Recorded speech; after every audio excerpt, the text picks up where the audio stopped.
Today we're taking a look at these MLB matches, which are happening on Wednesday, October 19, 2022, and giving you parlay picks, match breakdowns, betting tips and predictions in general on these games. Welcome back to High Stakes, let's get straight into it. Also, don't forget to subscribe and push that notification bell to get notified as soon as we release these sport prediction videos, and if you would like more betting tips and predictions, then check out our Patreon in the link down below.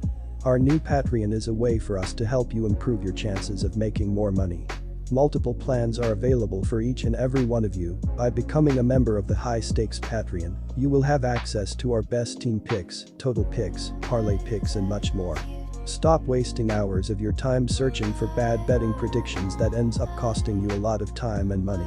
Join the High Stakes Patreon now and get the best betting picks. Our first parlay pick is New York Yankees vs Houston Astros. Go with Houston minus 170. The Yankees had a modest celebration after beating the Guardians in the fifth and deciding game on Monday afternoon. They were soon on a flight to Houston to prepare to take on the Astros in the ALCS best-of-7 series. First things first, however, was the performance of the Yankees pitching on Monday afternoon. Starter Nestor Cortes, pitching on 3 days of rest, gave the Yankees 5 innings and allowed just 3 hits and 1 run in a huge performance. The Yankees bullpen was outstanding as Jonathan Loaizaga, Clay Holmes and Wandy Peralta combined to go 4 innings and allowed 5 hits and struck out 7 without allowing a run. The big bats showed up as well, with Giancarlo Stanton belting a 3-run homer in the first and Aaron Judge adding a solo shot in the second inning.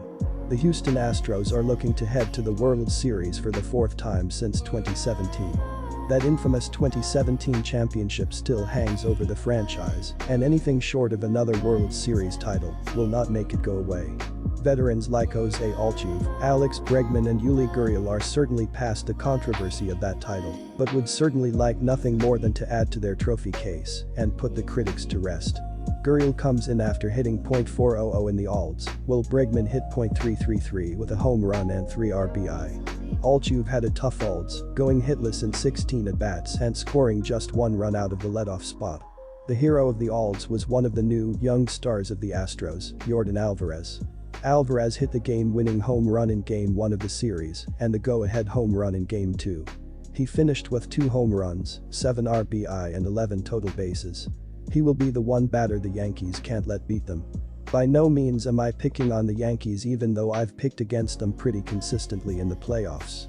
In this case, it is more due to the attrition of their bullpen due to a heavy workload and the pitching matchup of Talon versus Verlander. First, Talon looked shaky in his one bullpen appearance against the Guardians, and secondly, it is rather telling that Aaron Boone chose to go with Cortes on 3 days rest rather than start a fresh Talon in Game 5 against Cleveland. He was hit hard in his one outing against the Astros this season, and Houston has taken 5 out of 7 from the Yankees this season. In truth, Houston's 5-2 mark against New York is made all the more impressive in that they did so while the Yankees were at their healthiest and most dangerous this season. On the other side of the diamond, the Astros will roll out Verlander.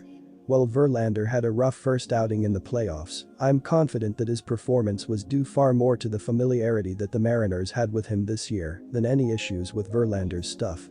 It was the 6th time this season that the Mariners got a look at Verlander.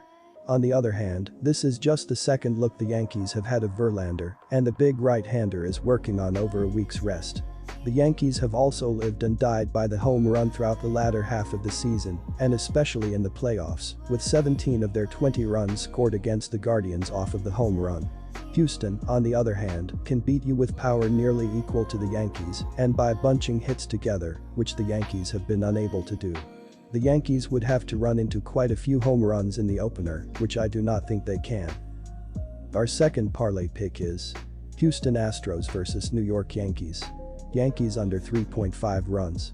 Jamison Talon has done well this year when diving into his baseball saving page, as he is in the 94th percentile in walk percentage, 69th percentile in chase rate, 64th percentile in hard hit percentage, and 49th percentile in average exit velocity.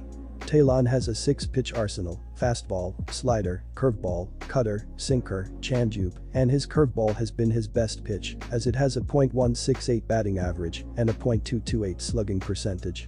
He did not factor into the decision in his only start against the Houston Astros back on June 23, as he pitched 5.2 innings and gave up 6 runs on 10 hits with a hit by pitch, 0 walks, and 3 strikeouts.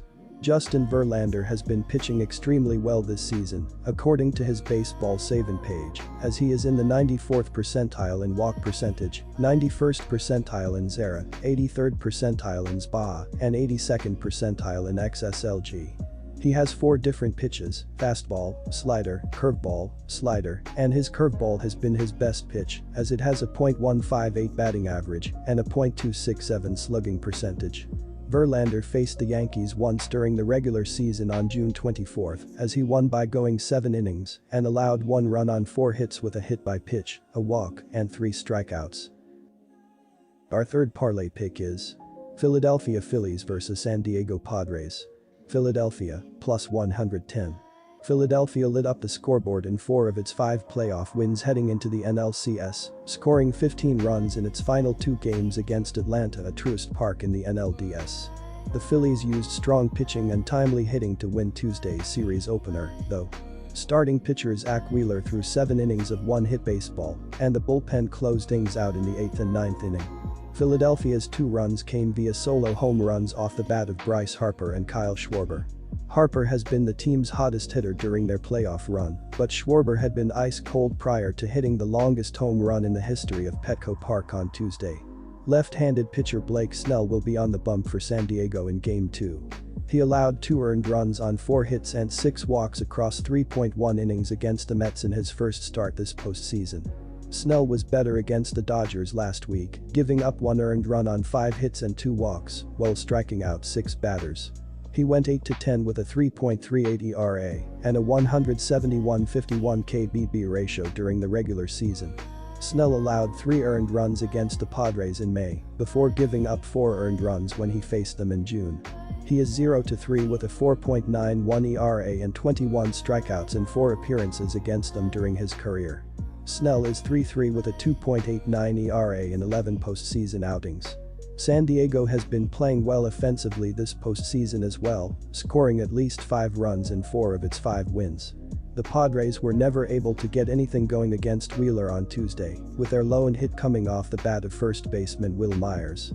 They put 2 men on base in the 9th inning with a walk and an error, but Manny Machado and Josh Bell were unable to drive anyone in. Machado is tied with Trent Grisham and Austin Nola for a team-high 8 hits in the playoffs. They rank 2nd in batting average out of 12 playoff teams and 1st among teams that played at least 3 games. I was happy to back the Phillies as underdogs in Game 1, and my philosophy is not going to change on Wednesday, as I actually like them even more in this spot. Nola has been on fire during the playoffs, going 12.2 innings without allowing an earned run.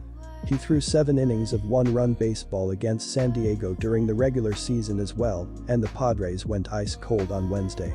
They have their ace on the mound, but Snell is 0-3 with a 4.91 ERA in 4 career appearances against Philadelphia. He allowed 7 earned runs in 2 meetings with them this season.